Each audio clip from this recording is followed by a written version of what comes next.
কর্ম এবং ফল। মানুষের স্বভাব হলো এটাই যে তিনি নিজের প্রত্যেক পরিশ্রমের প্রতিফল প্রার্থনা করেন। বেশিরভাগ সময় এই ফলাফলের চিন্তা করতে করতে, কল্পনা করতে করতে উনি কর্ম করতে থাকেন যে আমি এই কাজটা করলে এই ফল পাবো। সেই সব কল্পনা করতে থাকেন যা না তার হাতে আছে, না আছে অধিকার, আর না আছে নিয়ন্ত্রণ। উনি শুধু নিজের কর্ম করতে পারেন। উনি কি ফল পাবেন তা তার হাতে কখনোই নেই। তাই আপনিও শুধুমাত্র কর্ম করতে থাকুন, ফলের চিন্তা করবেন না।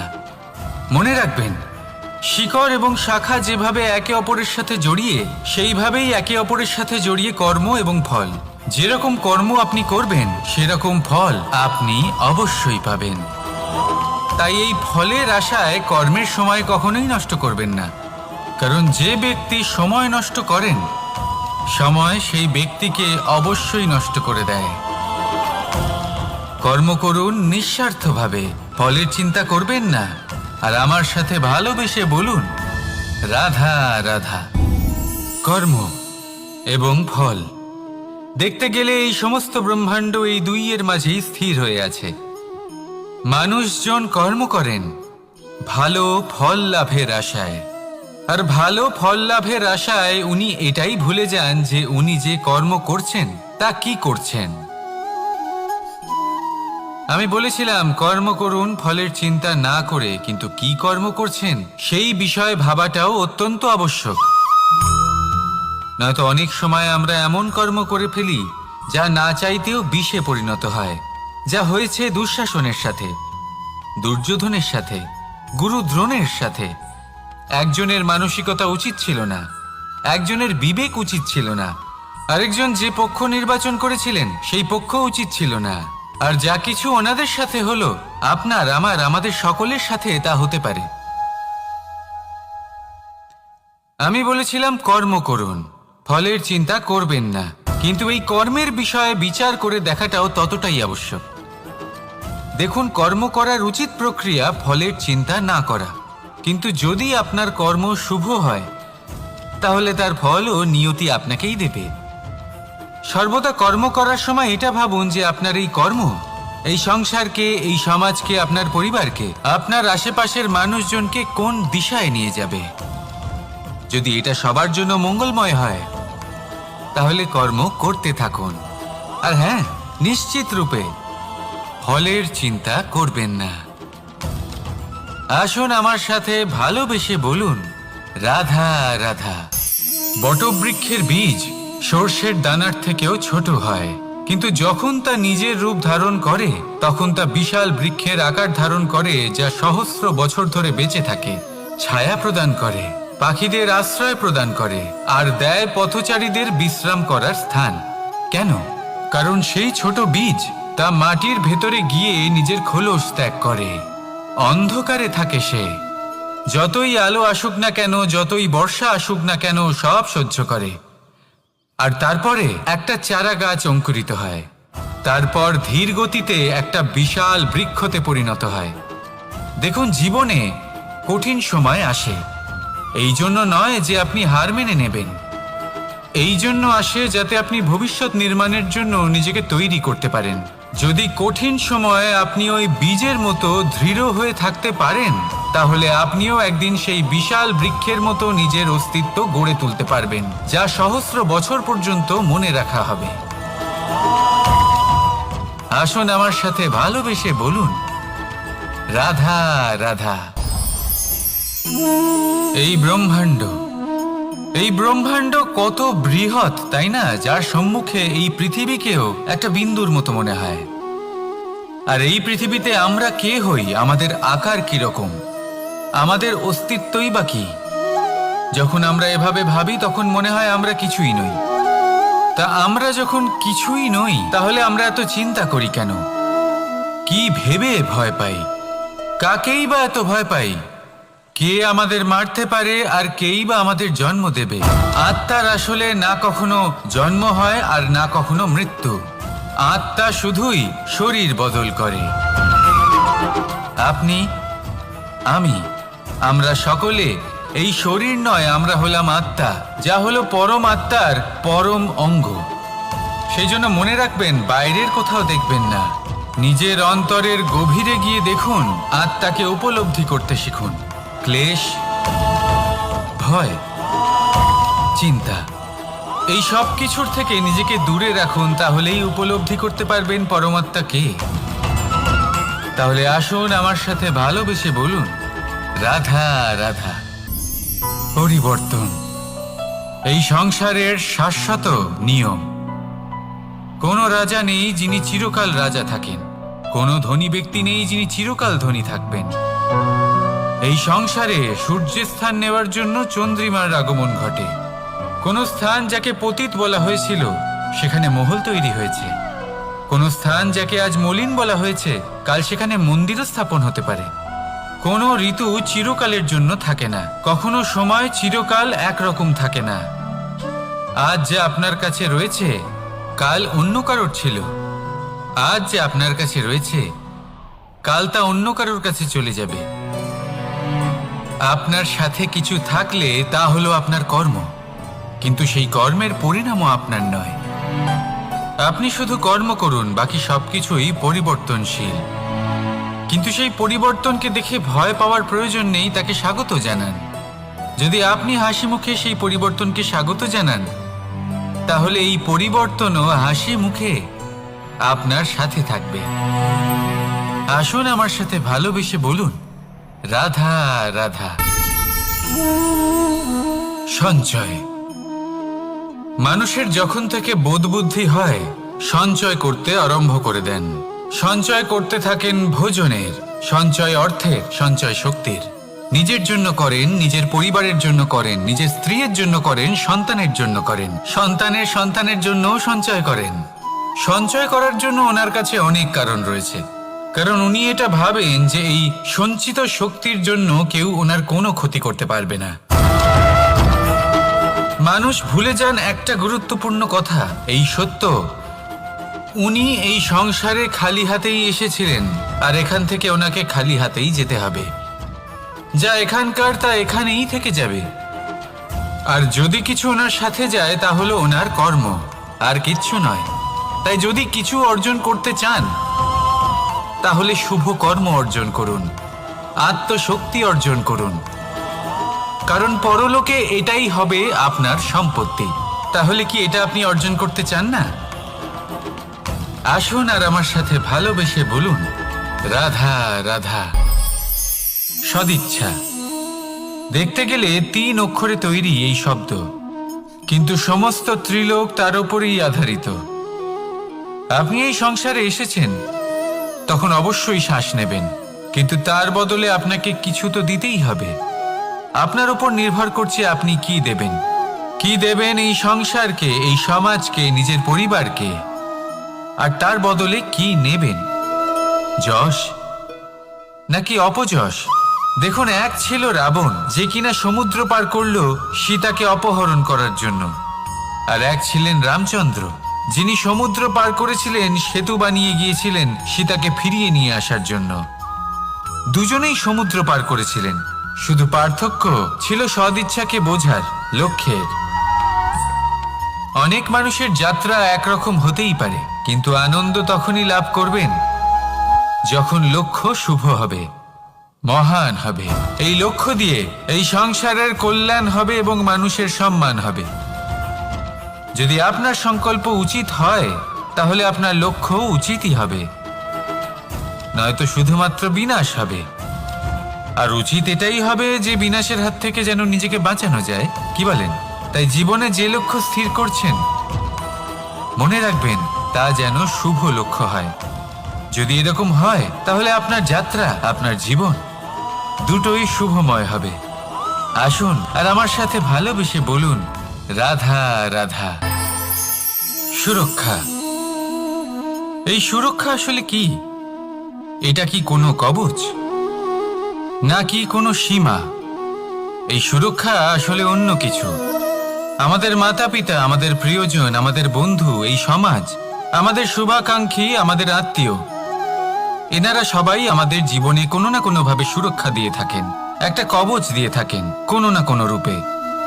কিন্তু দেখতে গেলে আমাদের পরাক্রমের পথে আমাদের বীরত্বের পথে, আমাদের সাহসের পথে এই সুরক্ষাই সব থেকে বড় বাধা হয়ে দাঁড়ায়। একবার ভেবে দেখুন, যদি আপনি কোনো সুরক্ষাই না পান, বা যদি আপনি এই সুরক্ষা ভেঙে বাইরে আসতে পারেন, তাহলে আপনার বীরত্ব চরম সীমায় পৌঁছে যায়। কেন? কারণ তখন আপনি জানেন যে এই সংসারের সম্মুখীন আমাদের নিজেদেরই হতে হবে। আপনি বুঝে যান যে শত্রুর সম্মুখীন এবার নিজের বলের দ্বারা, নিজের পরাক্রমের দ্বারা, নিজের সাহসের দ্বারা করতে হবে। আর তখন আমাদের মনের মধ্যে এই শক্তি জাগ্রত হয়। এই শক্তি অন্তরেই বসবাস করে। শুধু এটা চিনে নিতে হবে, একে জাগ্রত করতে হবে। আর এটা সুরক্ষা ভেঙে যাওয়ার পরেই সম্ভব হয়। আর যারা নিজের শক্তি সম্পর্কে জানেন, যিনি নিজেই জানেন তিনি কতটা শক্তিশালী, তিনি নিজেই নিজের সুরক্ষা কবচ চিরকালের মতো ভেঙে ফেলে দেন, ঠিক কর্ণের মতো। আর তারপরে দেখুন, আপনার পরাজয় হোক বা বিজয়ী হোক না কেন, সেটাই অনেক বড় হয়, সেটাই প্রশস্ত হয়ে থাকে। সেই জন্য ত্যাগ করুন নিজের ভয়কে, নিজের আশেপাশের এই সুরক্ষা চক্রকে ভেঙে ফেলুন। আর সম্মুখীন হন এই সংসারের নিজের শত্রুর সম্মুখীন হন। পরাক্রমের এই অঙ্কুর, তা অঙ্কুরিত হওয়ার জন্য বীজের উপরের এই কবচ, এটা ভেঙে যাওয়া অতি আবশ্যক। আসুন আমার সাথে ভালোবেসে বলুন, রাধা রাধা। যখন আমরা হাঁটতে থাকি আর আমাদের পায়ে কাঁটা বিঁধে যায়, তখন মুখ দিয়ে আহ বেরিয়ে আসে, কান্না চলে আসে, আর অনেক সময় অভিশাপও বেরিয়ে আসে। কিন্তু আমরা কি কখনো এটা এইভাবে দেখেছি, এইভাবে ভেবেছি যে আমরা যে পথে চলেছি সেই পথে কাঁটা বিঁধেছে, নাকি আমরা সেই পথ নির্বাচন করেছি যাতে শুধুই কাঁটা রয়েছে?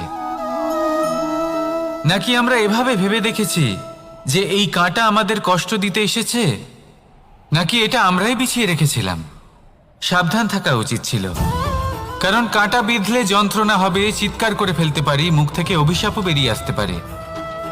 কিন্তু এই অভিশাপ শুধুমাত্র আমাদের তরফ থেকে অভিশাপ হয়, সামনের ব্যক্তিটির ওপরও নির্ভর করে। এবার সেই ব্যক্তি যদি এমন হয় যে ফুল আর কাঁটা এই দুই সমানভাবে গ্রহণ করতে পারে, তার কাছে অভিশাপও বরদানে পরিণত হয়। শেষ পর্যন্ত ব্যাপারটা দাঁড়ায় ভাবনা, চিন্তা, দৃষ্টিভঙ্গির ওপর। কারণ আপনার এই ভাবনাই সত্যি হয়ে সামনে আসে। সেই জন্য এই ভাবনা, চিন্তা, মানসিকতাকে গুরুত্ব সহকারে দেখবেন। এই বিবেচনা নিয়ে বিবেচনা করতে শিখুন। আমার কথার অর্থ হলো যে জীবনে যখন এরকম কিছু একটা ঘটবে, তখন ভেবে দেখুন যে এরকম কেন হলো। আপনি কি এমন কোনো কর্ম করেছিলেন যার কর্মফল এটা? এমন কোনো কাজ যা অনুচিত ছিল, অসত্য ছিল, যা অভদ্রতার কারণ ছিল? ভেবে দেখা প্রয়োজন। দেখুন, ইচ্ছে হলো আপনার যে আপনি কি করতে চান, ভাবনা আপনার, সত্য আপনার, জীবন আপনার, সিদ্ধান্ত আপনার। আসুন আর আমার সাথে ভালোবেসে বলুন, রাধা রাধা। সময়, এই সময় আসলে কি? এই সময় একটা সরল রেখা তো কখনোই নয়। সময় হলো একটা চক্র, যেখানে এর আদি সেখানেই হলো এর অন্ত, আর যেখানে তা শেষ হয় সেখান থেকেই তার শুরু হয়। এই সময় একটা অত্যন্ত বিচিত্র চিন্তা, বিচিত্র ভাবনা, একটা বিচিত্র বস্তু যা কেউ বুঝতে পারেন না। এই সময়ের লীলা, এর কোনো প্রমাণ নেই, কোনো জ্ঞান নেই, কোনো পরিমাপ নেই। শুধু এটুকু আমরা জানতে পারি, যেখানে শেষ হবে সেখান থেকে একটা নতুন সূচনাও হবে। যা আজ আপনার কাছে আছে, কাল অন্য কারোর কাছে যাবে, তারপরে তার কাছ থেকেও অন্য কারোর কাছে যাবে, তারপরে তার থেকেও ছিনিয়ে নেওয়া হবে। এই নিয়তির একজনের কাছ থেকে অন্যজনের কাছে আদান প্রদানের এই সময় হলো আপনার সময়। এই সময়ের সদ্ব্যবহার করুন, এই সময়কে বাঁচুন। আপনাকে শুধু এটাই সুনিশ্চিত করতে হবে যে আপনি কোন পক্ষে আছেন। আর সত্যি বলতে কি, আপনার জীবনের পরিণাম নির্ভর করে আপনার নির্বাচনের ওপর। আপনি কোন পক্ষ নির্বাচন করছেন। তাহলে মনে রাখবেন, জীবনে সেই পক্ষই নির্বাচন করবেন যা চয়ন করার পরে আপনি সুখ অনুভব করবেন, আপনি সন্তোষ লাভ করবেন, প্রসন্নতা লাভ করবেন। আর আমি এটাই সুনিশ্চিত করব যে এই পক্ষ যেন শান্তির পক্ষ হয়, এই পক্ষই যেন প্রেমের পক্ষ হয়। তাহলে চিন্তা করবেন না, আর আসুন আমার সাথে ভালোবেসে বলুন, রাধা রাধা। দৃষ্টি আর দৃষ্টিভঙ্গি, এই সমগ্র লীলা হলো এই দুইয়ের। বিচিত্র হতে পারে, কিন্তু এটাই সত্যি। এবার আপনাকে একটা উদাহরণ দিয়ে বোঝাই। অনেক সময় আপনি কোনো ব্যক্তিকে এটা বলতে শুনবেন যে আমি আমার নিজের উপরে গর্ব করি, আমি নিজেকে নিয়ে গর্ব করি, আমি খুব ভালোভাবে আমার মা বাবার সেবা করি, ওনাদের আমি সবসময় সুখী রাখি, ওনাদের আমি একটা বাড়ি দিয়েছি, সকল সুখ সুবিধা দিয়েছি, ওনাদের জীবনে প্রত্যেক জিনিস দিয়েছি আর দেব যা তাদের প্রয়োজন। এবার আমাকে বলুন যে আপনি কে হন। আপনি হলেন সেই বীজ যা আপনার মাতা পিতা রোপণ করেছেন। আপনার মা বাবাই আপনাকে এই সংসারে জন্ম দিয়েছেন। এবার এইসব কথার কি তাৎপর্য? এই হলো সেই ব্যক্তির দৃষ্টিভঙ্গি। এবার দেখা যাক এই প্রকৃতি আমাদের কি শেখায়। কখনো কোনো গাছকে দেখবেন, যখন সেই গাছে ফল আসে, সে মালিকে এটা বলে না যে দেখো আমি তোমাকে ফল খেতে দিচ্ছি। সেই বৃক্ষ এটা বলে না যে দেখো আমি তোমায় আহার করতে দিচ্ছি, কারণ ও জানে যে এটা হলো সেই মালির পরিশ্রম, এটা হলো তারই কর্মের ফল, আর এটা তারই পাওয়া উচিত। সে বলে যে তোমার জিনিস তোমাকেই অর্পণ করলাম, এ আমার জিনিস নয়। ও জানে সেই মালির গুরুত্ব আসলে কি। এটা হলো তার দৃষ্টিভঙ্গি। সেই জন্য আপনি জীবনে কোন ব্যক্তির মধ্যে, কোন পশু পাখির মধ্যে, কোন প্রাণীর মধ্যে, কোন পরিস্থিতিতে, কোন আবেগের মুহূর্তে কি দেখতে পাচ্ছেন, সেটা আপনার দৃষ্টিভঙ্গির উপরে নির্ভর করছে। তাই নিজের মনে ধন্যাত্মক ভাব জাগ্রত করুন, শুভ চিন্তা নিয়ে আসুন। এই ভাবনাই সত্য হয়ে সামনে আসবে। এই দৃষ্টিভঙ্গি এমন হয়ে যাবে যে আপনার জীবনে সবকিছুই শুভ হবে। তাহলে আসুন আর আমার সাথে ভালোবেসে বলুন, রাধা রাধা। প্রতিশোধ অথবা কাউকে দুঃখ দেওয়ার ভাবনা, যদি এটা আপনার মনে থাকে, তাহলে আপনি নিজের মনেই যন্ত্রণার একটা বিশাল বৃক্ষ রোপণ করছেন, এটা মনে রাখবেন। কারণ কাউকে দুঃখ দেবার এই ভাবনা, এটা হলো সেই বীজ যা আপনার মনেই পতিত হবে, আপনার মনেই অঙ্কুরিত হবে, আর আপনার মনেই একটা বিশাল বৃক্ষরূপে বেড়ে উঠবে। জীবন আপনার, কর্ম আপনার, কাউকে দুঃখ দেবার ভাবনা আপনার ছিল, এই বৃক্ষ হলো আপনার, তাই এর ফলও আপনিই পাবেন, যা গ্রহণও আপনাকেই করতে হবে। মনে রাখবেন, যে মানুষ এটা ভাবে যে আমি ওকে দুঃখ দেব, ওকে কষ্ট দিতে চাই আমি, সেই মানুষই দুঃখ আর কষ্ট পেয়ে থাকে। যদি সেই জায়গায় আপনি এটা ভাবেন যে আমি কাউকে সুখী করে তুলতে চাই, কাউকে সুখ প্রদান করতে চাই, তাহলে তারও বীজ আপনার মনেই রোপণ হবে, বৃক্ষে পরিণত হবে, যার ফলও আপনিই পাবেন। এখানে বিষয়টা হলো শুধু মানসিকতার চিন্তা, যা সত্য হয়ে আপনার সামনে আসে। তাহলে এই মানসিকতা শুভ করুন, সবার জন্য মঙ্গল কামনা করুন। অন্যের মনে আপনার জন্য ভালো চিন্তা থাকুক বা না থাকুক, আপনি সবার জন্য শুভ চিন্তা করে কর্ম করতে থাকুন, তাহলে আপনার সাথেও ভালোই হবে। তাহলে আসুন আর আমার সাথে ভালোবেসে বলুন, রাধা রাধা। সুখ আর অভিজ্ঞতা, এই দুই জীবনে একসাথে কখনোই আসে না। মনে রাখবেন, যেখানে সুখ থাকে সেখানে অভিজ্ঞতা থাকে না, আর যখন এই সুখ আমাদের জীবন থেকে দূরে চলে যায়, তখন আমাদের জীবনে আসে এই অভিজ্ঞতা। পরমাত্মা, প্রকৃতি, নিয়তি এই অভিজ্ঞতাকে আমাদের জীবনে পাঠান, যাতে আমরা একটা অত্যন্ত গুরুত্বপূর্ণ শিক্ষা, একটা জ্ঞান প্রাপ্ত করতে পারি। এই অভিজ্ঞতা আমাদের শেখায় যে অতীতে এমন কি হয়েছিল যা আমাদের করা উচিত হয়নি। আমাদের শেখায় ভবিষ্যতে এমন কি আছে যা আমাদের করা উচিত আর কি করা উচিত নয়। দেখতে গেলে এই অভিজ্ঞতা আমাদের সেই শিক্ষা দেয় যার জন্য আমরা সুখের দিকে উচিতভাবে অগ্রসর হতে পারি। সেই জন্য জীবনে যখনই দুঃখ আসবে, দুঃখের এই সময় আসবে, তখন হতাশ হবেন না। বোঝার চেষ্টা করুন এই পরিস্থিতি কেন এসেছে, কি শিক্ষা দিতে এসেছে। যদি আপনি সেই জ্ঞান লাভ করেন, সুখের পথে অগ্রসর হন, তাও উচিত রূপে, তাহলে এই অভিজ্ঞতার উদ্দেশ্য পূরণ হয়ে যায়। তাহলে আসুন আর আমার সাথে ভালোবেসে বলুন, রাধা রাধা। এবং ফল, মানুষের স্বভাব হলো এটাই যে তিনি নিজের প্রত্যেক পরিশ্রমের প্রতিফল প্রার্থনা করেন। বেশিরভাগ সময় এই ফলাফলের চিন্তা করতে করতে, কল্পনা করতে করতে উনি কর্ম করতে থাকেন যে আমি এই কাজটা করলে এই ফল পাবো। সেই সব কল্পনা করতে থাকেন যা না তার হাতে আছে, না আছে অধিকার, আর না আছে নিয়ন্ত্রণ। উনি শুধু নিজের কর্ম করতে পারেন। উনি কি ফল পাবেন তা তার হাতে কখনোই নেই। তাই আপনিও শুধুমাত্র কর্ম করতে থাকুন, ফলের চিন্তা করবেন না। মনে রাখবেন, শিকড় এবং শাখা যেভাবে একে অপরের সাথে জড়িয়ে, সেইভাবেই একে অপরের সাথে জড়িয়ে কর্ম এবং ফল। যেরকম কর্ম আপনি করবেন সেরকম ফল আপনি অবশ্যই পাবেন। তাই এই ফলের আশায় কর্মের সময় কখনোই নষ্ট করবেন না, কারণ যে ব্যক্তি সময় নষ্ট করেন, সময় সেই ব্যক্তিকে অবশ্যই নষ্ট করে দেয়। কর্ম করুন নিঃস্বার্থভাবে, ফলের চিন্তা করবেন না, আর আমার সাথে ভালোবেসে বলুন, রাধা রাধা। কর্ম এবং ফল, দেখতে গেলে এই সমস্ত ব্রহ্মাণ্ড এই দুইয়ের মাঝেই স্থির হয়ে আছে।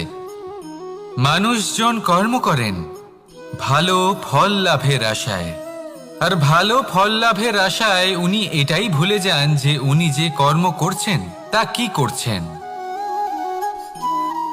আমি বলেছিলাম কর্ম করুন ফলের চিন্তা না করে, কিন্তু কি কর্ম করছেন সেই বিষয়ে ভাবাটাও অত্যন্ত আবশ্যক। নয়তো অনেক সময় আমরা এমন কর্ম করে ফেলি যা না চাইতেও বিষে পরিণত হয়, যা হয়েছে দুঃশাসনের সাথে, দুর্যোধনের সাথে, গুরু দ্রোণের সাথে। একজনের মানসিকতা উচিত ছিল না, একজনের বিবেক উচিত ছিল না, আরেকজন যে পক্ষ নির্বাচন করেছিলেন সেই পক্ষ উচিত ছিল না। আর যা কিছু ওনাদের সাথে হলো, আপনার, আমার, আমাদের সকলের সাথে তা হতে পারে। আমি বলেছিলাম কর্ম করুন, ফলের চিন্তা করবেন না, কিন্তু এই কর্মের বিষয়ে বিচার করে দেখাটাও ততটাই আবশ্যক। দেখুন, কর্ম করার উচিত প্রক্রিয়া ফলের চিন্তা না করা, কিন্তু যদি আপনার কর্ম শুভ হয় তাহলে তার ফলও নিয়তি আপনাকেই দেবে। সর্বদা কর্ম করার সময় এটা ভাবুন যে আপনার এই কর্ম এই সংসারকে, এই সমাজকে, আপনার পরিবারকে, আপনার আশেপাশের মানুষজনকে কোন দিশায় নিয়ে যাবে। যদি এটা সবার জন্য মঙ্গলময় হয় তাহলে কর্ম করতে থাকুন। আর হ্যাঁ, নিশ্চিত রূপে ফলের চিন্তা করবেন না। আসুন আমার সাথে ভালোবেসে বলুন, রাধা রাধা। বটবৃক্ষের বীজ সর্ষের দানার থেকেও ছোট হয়, কিন্তু যখন তা নিজের রূপ ধারণ করে তখন তা বিশাল বৃক্ষের আকার ধারণ করে, যা সহস্র বছর ধরে বেঁচে থাকে, ছায়া প্রদান করে, পাখিদের আশ্রয় প্রদান করে, আর দেয় পথচারীদের বিশ্রাম করার স্থান। কেন? কারণ সেই ছোট বীজ তা মাটির ভেতরে গিয়ে নিজের খোলস ত্যাগ করে। অন্ধকারে থাকে সে, যতই আলো আসুক না কেন, যতই বর্ষা আসুক না কেন, সব সহ্য করে। আর তারপরে একটা চারা গাছ অঙ্কুরিত হয়, তারপর ধীর গতিতে একটা বিশাল বৃক্ষতে পরিণত হয়। দেখুন, জীবনে কঠিন সময় আসে, এই জন্য নয় যে আপনি হার মেনে নেবেন, এই জন্য আসে যাতে আপনি ভবিষ্যৎ নির্মাণের জন্য নিজেকে তৈরি করতে পারেন। যদি কঠিন সময়ে আপনি ওই বীজের মতো দৃঢ় হয়ে থাকতে পারেন, তাহলে আপনিও একদিন সেই বিশাল বৃক্ষের মতো নিজের অস্তিত্ব গড়ে তুলতে পারবেন, যা সহস্র বছর পর্যন্ত মনে রাখা হবে। আসুন আমার সাথে ভালোবেসে বলুন, রাধা রাধা। এই ব্রহ্মাণ্ড কত বৃহৎ, তাই না? যার সম্মুখে এই পৃথিবীকেও একটা বিন্দুর মতো মনে হয়। আর এই পৃথিবীতে আমরা কে হই, আমাদের আকার কিরকম, আমাদের অস্তিত্বই বা কি? যখন আমরা এভাবে ভাবি তখন মনে হয় আমরা কিছুই নই। তা আমরা যখন কিছুই নই তাহলে আমরা এত চিন্তা করি কেন? কি ভেবে ভয় পাই? কাকেই বা এত ভয় পাই? কে আমাদের মারতে পারে আর কেই বা আমাদের জন্ম দেবে? আত্মার আসলে না কখনো জন্ম হয় আর না কখনো মৃত্যু। আত্মা শুধুই শরীর বদল করে। আপনি, আমি, আমরা সকলে এই শরীর নয়, আমরা হলাম আত্মা, যা হলো পরম আত্মার পরম অঙ্গ। সেই জন্য মনে রাখবেন, বাইরের কোথাও দেখবেন না, নিজের অন্তরের গভীরে গিয়ে দেখুন, আত্মাকে উপলব্ধি করতে শিখুন। ক্লেশ, ভয়, চিন্তা, এই সব কিছুর থেকে নিজেকে দূরে রাখুন, তাহলেই উপলব্ধি করতে পারবেন পরমাত্মা কে। তাহলে আসুন আমার সাথে ভালোবেসে বলুন, রাধা রাধা। পরিবর্তন এই সংসারের শাশ্বত নিয়ম। কোনো রাজা নেই যিনি চিরকাল রাজা থাকেন, কোনো ধনী ব্যক্তি নেই যিনি চিরকাল ধনী থাকবেন। এই সংসারে সূর্যের স্থান নেওয়ার জন্য চন্দ্রিমার আগমন ঘটে। কোন স্থান যাকে পতিত বলা হয়েছিল সেখানে মহল তৈরি হয়েছে। কোন স্থান যাকে আজ মলিন বলা হয়েছে কাল সেখানে মন্দিরও স্থাপন হতে পারে। কোনো ঋতু চিরকালের জন্য থাকে না, কখনো সময় চিরকাল একরকম থাকে না। আজ যে আপনার কাছে রয়েছে কাল অন্য কারোর ছিল। আজ যে আপনার কাছে রয়েছে কাল তা অন্য কারোর কাছে চলে যাবে। আপনার সাথে কিছু থাকলে তা হলো আপনার কর্ম, কিন্তু সেই কর্মের পরিণামও আপনার নয়। আপনি শুধু কর্ম করুন, বাকি সবকিছুই পরিবর্তনশীল। কিন্তু সেই পরিবর্তনকে দেখে ভয় পাওয়ার প্রয়োজন নেই, তাকে স্বাগত জানান। যদি আপনি হাসি মুখে সেই পরিবর্তনকে স্বাগত জানান, তাহলে এই পরিবর্তনও হাসি মুখে আপনার সাথে থাকবে। আসুন আমার সাথে ভালোবেসে বলুন, রাধা রাধা। সঞ্চয়। মানুষের যখন থেকে বোধবুদ্ধি হয় সঞ্চয় করতে আরম্ভ করে দেন। সঞ্চয় করতে থাকেন ভোজনের, সঞ্চয় অর্থের, সঞ্চয় শক্তির। নিজের জন্য করেন, নিজের পরিবারের জন্য করেন, নিজের স্ত্রীর জন্য করেন, সন্তানের জন্য করেন, সন্তানের সন্তানের জন্যও সঞ্চয় করেন। সঞ্চয় করার জন্য ওনার কাছে অনেক কারণ রয়েছে, কারণ উনি এটা ভাবেন যে এই সঞ্চিত শক্তির জন্য কেউ ওনার কোনো ক্ষতি করতে পারবে না। মানুষ ভুলে যান একটা গুরুত্বপূর্ণ কথা, এই সত্য, উনি এই সংসারে খালি হাতেই এসেছিলেন আর এখান থেকে ওনাকে খালি হাতেই যেতে হবে। যা এখানকার তা এখানেই থেকে যাবে। আর যদি কিছু ওনার সাথে যায় তা হলো ওনার কর্ম, আর কিচ্ছু নয়।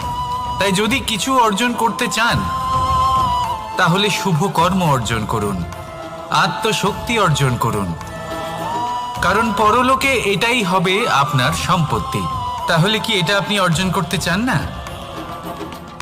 আসুন আর আমার সাথে ভালোবেসে বলুন, রাধা রাধা। সদিচ্ছা। দেখতে গেলে 3 অক্ষরে তৈরি এই শব্দ, কিন্তু সমস্ত ত্রিলোক তার উপরেই আধারিত। আপনি এই সংসারে এসেছেন, তখন অবশ্যই শ্বাস নেবেন, কিন্তু তার বদলে আপনাকে কিছু তো দিতেই হবে। আপনার উপর নির্ভর করছে আপনি কি দেবেন। কি দেবেন এই সংসারকে, এই সমাজকে, নিজের পরিবারকে, আর তার বদলে কি নেবেন? যশ নাকি অপযশ? দেখুন, এক ছিল রাবণ, যে কিনা সমুদ্র পার করল সীতাকে অপহরণ করার জন্য, আর এক ছিলেন রামচন্দ্র, যিনি সমুদ্র পার করেছিলেন, সেতু বানিয়ে গিয়েছিলেন সীতাকে ফিরিয়ে নিয়ে আসার জন্য। দুজনেই সমুদ্র পার করেছিলেন, শুধু পার্থক্য ছিল সদিচ্ছাকে বোঝার, লক্ষ্যের। অনেক মানুষের যাত্রা একরকম হতেই পারে, কিন্তু আনন্দ তখনই লাভ করবেন যখন লক্ষ্য শুভ হবে, মহান হবে। এই লক্ষ্য দিয়ে এই সংসারের কল্যাণ হবে এবং মানুষের সম্মান হবে। যদি আপনার সংকল্প উচিত হয় তাহলে আপনার লক্ষ্য উচিতই হবে, নয়তো শুধুমাত্র বিনাশ হবে। আর উচিত এটাই হবে যে বিনাশের হাত থেকে যেন নিজেকে বাঁচানো যায়, কি বলেন? তাই জীবনে যে লক্ষ্য স্থির করছেন মনে রাখবেন তা যেন শুভ লক্ষ্য হয়। যদি এরকম হয় তাহলে আপনার যাত্রা, আপনার জীবন দুটোই শুভময় হবে। আসুন আর আমার সাথে ভালোবেসে বলুন, রাধা রাধা। সুরক্ষা। এই সুরক্ষা আসলে কি? এটা কি কোনো কবচ, নাকি কোনো সীমা? এই সুরক্ষা আসলে অন্য কিছু। আমাদের মাতা পিতা, আমাদের প্রিয়জন, আমাদের বন্ধু, এই সমাজ, আমাদের শুভাকাঙ্ক্ষী, আমাদের আত্মীয়, এনারা সবাই আমাদের জীবনে কোনো না কোনো ভাবে সুরক্ষা দিয়ে থাকেন, একটা কবচ দিয়ে থাকেন কোনো না কোনো রূপে। কিন্তু দেখতে গেলে আমাদের পরাক্রমের পথে, আমাদের বীরত্বের পথে, আমাদের সাহসের পথে এই সুরক্ষাই সব থেকে বড় বাধা হয়ে দাঁড়ায়। একবার ভেবে দেখুন, যদি আপনি কোনো সুরক্ষাই না পান, বা যদি আপনি এই সুরক্ষা ভেঙে বাইরে আসতে পারেন, তাহলে আপনার বীরত্ব চরম সীমায় পৌঁছে যায়। কেন? কারণ তখন আপনি জানেন যে এই সংসারের সম্মুখীন আমাদের নিজেদেরই হতে হবে। আপনি বুঝে যান যে শত্রুর সম্মুখীন এবার নিজের বলের দ্বারা, নিজের পরাক্রমের দ্বারা, নিজের সাহসের দ্বারা করতে হবে। আর তখন আমাদের মনের মধ্যে এই শক্তি জাগ্রত হয়। এই শক্তি অন্তরেই বসবাস করে। শুধু এটা চিনে নিতে হবে, একে জাগ্রত করতে হবে। আর এটা সুরক্ষা ভেঙে যাওয়ার পরেই সম্ভব হয়। আর যারা নিজের শক্তি সম্পর্কে জানেন, যিনি নিজেই জানেন তিনি কতটা শক্তিশালী, তিনি নিজেই নিজের সুরক্ষা কবচ চিরকালের মতো ভেঙে ফেলে দেন, ঠিক কর্ণের মতো। আর তারপরে দেখুন, আপনার পরাজয় হোক বা বিজয়ী হোক না কেন, সেটাই অনেক বড় হয়, সেটাই প্রশস্ত হয়ে থাকে। সেই জন্য ত্যাগ করুন নিজের ভয়কে, নিজের আশেপাশের এই সুরক্ষা চক্রকে ভেঙে ফেলুন, আর সম্মুখীন হন এই সংসারের নিজের শত্রুর সম্মুখীন হন। পরাক্রমের এই অঙ্কুর, তা অঙ্কুরিত হওয়ার জন্য বীজের উপরের এই কবচ, এটা ভেঙে যাওয়া অতি আবশ্যক। আসুন আমার সাথে ভালোবেসে বলুন, রাধা রাধা। যখন আমরা হাঁটতে থাকি আর আমাদের পায়ে কাঁটা বিঁধে যায়, তখন মুখ দিয়ে আহ বেরিয়ে আসে, কান্না চলে আসে, আর অনেক সময় অভিশাপও বেরিয়ে আসে। কিন্তু আমরা কি কখনো এটা এইভাবে দেখেছি, এইভাবে ভেবেছি যে আমরা যে পথে চলেছি সেই পথে কাঁটা বিঁধেছে, নাকি আমরা সেই পথ নির্বাচন করেছি যাতে শুধুই কাঁটা রয়েছে? নাকি আমরা এভাবে ভেবে দেখেছি যে এই কাঁটা আমাদের কষ্ট দিতে এসেছে, নাকি এটা আমরাই বিছিয়ে রেখেছিলাম? সাবধান থাকা উচিত ছিল, কারণ কাঁটা বিঁধলে যন্ত্রণা হবে, চিৎকার করে ফেলতে পারি, মুখ থেকে অভিশাপও বেরিয়ে আসতে পারে। কিন্তু এই অভিশাপ শুধুমাত্র আমাদের তরফ থেকে অভিশাপ হয়, সামনের ব্যক্তিটির ওপরও নির্ভর করে। এবার সেই ব্যক্তি যদি এমন হয় যে ফুল আর কাঁটা এই দুই সমানভাবে গ্রহণ করতে পারে, তার কাছে অভিশাপও বরদানে পরিণত হয়। শেষ পর্যন্ত ব্যাপারটা দাঁড়ায় ভাবনা, চিন্তা, দৃষ্টিভঙ্গির ওপর। কারণ আপনার এই ভাবনাই সত্যি হয়ে সামনে আসে। সেই জন্য এই ভাবনা, চিন্তা, মানসিকতাকে গুরুত্ব সহকারে দেখবেন। এই বিবেচনা নিয়ে বিবেচনা করতে শিখুন। আমার কথার অর্থ হলো যে জীবনে যখন এরকম কিছু একটা ঘটবে, তখন ভেবে দেখুন যে এরকম কেন হলো। আপনি কি এমন কোনো কর্ম করেছিলেন যার কর্মফল এটা? এমন কোনো কাজ যা অনুচিত ছিল, অসত্য ছিল, যা অভদ্রতার কারণ ছিল? ভেবে দেখা প্রয়োজন। দেখুন, ইচ্ছে হলো আপনার যে আপনি কি করতে চান, ভাবনা আপনার, সত্য আপনার, জীবন আপনার, সিদ্ধান্ত আপনার। আসুন আর আমার সাথে ভালোবেসে বলুন, রাধা রাধা। সময়। এই সময় আসলে কি? এই সময় একটা সরল রেখা তো কখনোই নয়। সময় হলো একটা চক্র, যেখানে এর আদি সেখানেই হলো এর অন্ত, আর যেখানে তা শেষ হয় সেখান থেকেই তার শুরু হয়। এই সময় একটা অত্যন্ত বিচিত্র চিন্তা, বিচিত্র ভাবনা, একটা বিচিত্র বস্তু যা কেউ বুঝতে পারেন না। এই সময়ের লীলা, এর কোনো প্রমাণ নেই, কোনো জ্ঞান নেই, কোনো পরিমাপ নেই। শুধু এটুকু আমরা জানতে পারি, যেখানে শেষ হবে সেখান থেকে একটা নতুন সূচনাও হবে। যা আজ আপনার কাছে আছে কাল অন্য কারোর কাছে যাবে, তারপরে তার কাছ থেকেও অন্য কারোর কাছে যাবে, তারপরে তার থেকেও ছিনিয়ে নেওয়া হবে। এই নিয়তির একজনের কাছ থেকে অন্যজনের কাছে আদান প্রদানের এই সময় হলো আপনার সময়। এই সময়ের সদ্ব্যবহার করুন, এই সময়কে বাঁচুন। আপনাকে শুধু এটাই সুনিশ্চিত করতে হবে যে আপনি কোন পক্ষে আছেন। আর সত্যি বলতে কি, আপনার জীবনের পরিণাম নির্ভর করে আপনার নির্বাচনের ওপর। আপনি কোন পক্ষ নির্বাচন করছেন। তাহলে মনে রাখবেন, জীবনে সেই পক্ষই নির্বাচন করবেন যা চয়ন করার পরে আপনি সুখ অনুভব করবেন, আপনি সন্তোষ লাভ করবেন, প্রসন্নতা লাভ করবেন। আর আমি এটাই সুনিশ্চিত করব যে এই পক্ষ যেন শান্তির পক্ষ হয়, এই পক্ষই যেন প্রেমের পক্ষ হয়। তাহলে চিন্তা করবেন না, আর আসুন আমার সাথে ভালোবেসে বলুন, রাধা রাধা। দৃষ্টি আর দৃষ্টিভঙ্গি, এই সমগ্র লীলা হলো এই দুইয়ের। বিচিত্র হতে পারে, কিন্তু এটাই সত্যি। এবার আপনাকে একটা উদাহরণ দিয়ে বোঝাই। অনেক সময় আপনি কোনো ব্যক্তিকে এটা বলতে শুনবেন যে আমি আমার নিজের উপরে গর্ব করি, আমি নিজেকে নিয়ে গর্ব করি, আমি খুব ভালোভাবে আমার মা বাবার সেবা করি, ওনাদের আমি সবসময় সুখী রাখি, ওনাদের আমি একটা বাড়ি দিয়েছি, সকল সুখ সুবিধা দিয়েছি, ওনাদের জীবনে প্রত্যেক জিনিস দিয়েছি আর দেব যা তাদের প্রয়োজন।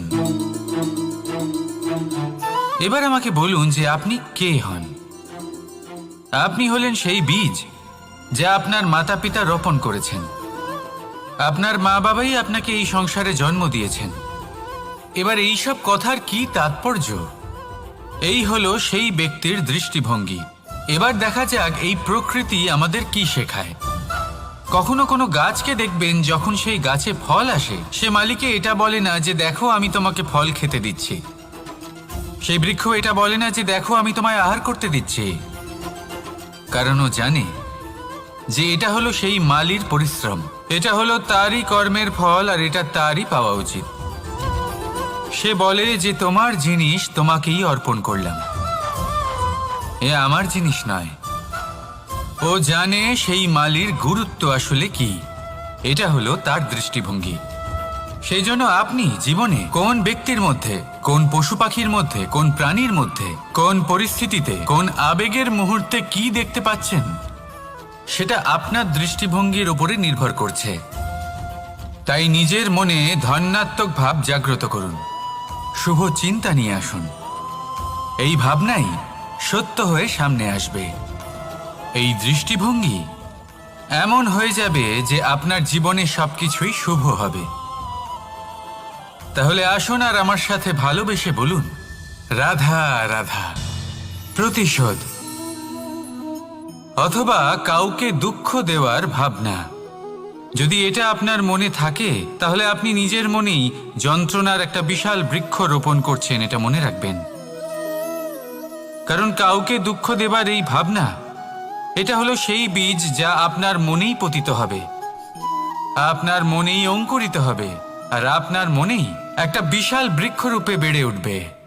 জীবন আপনার, কর্ম আপনার, কাউকে দুঃখ দেবার ভাবনা আপনার ছিল, এই বৃক্ষ হলো আপনার, তাই এর ফলও আপনিই পাবেন, যা গ্রহণও আপনাকেই করতে হবে। মনে রাখবেন, যে মানুষ এটা ভাবে যে আমি ওকে দুঃখ দেব, ওকে কষ্ট দিতে চাই আমি, সেই মানুষই দুঃখ আর কষ্ট পেয়ে থাকে। যদি সেই জায়গায় আপনি এটা ভাবেন যে আমি কাউকে সুখী করে তুলতে চাই, কাউকে সুখ প্রদান করতে চাই, তাহলে তারও বীজ আপনার মনেই রোপণ হবে, বৃক্ষে পরিণত হবে, যার ফলও আপনিই পাবেন। এখানে বিষয়টা হলো শুধু মানসিকতার চিন্তা, যা সত্য হয়ে আপনার সামনে আসে। তাহলে এই মানসিকতা শুভ করুন, সবার জন্য মঙ্গল কামনা করুন। অন্যের মনে আপনার জন্য ভালো চিন্তা থাকুক বা না থাকুক, আপনি সবার জন্য শুভ চিন্তা করে কর্ম করতে থাকুন, তাহলে আপনার সাথেও ভালোই হবে। তাহলে আসুন আর আমার সাথে ভালোবেসে বলুন, রাধা রাধা।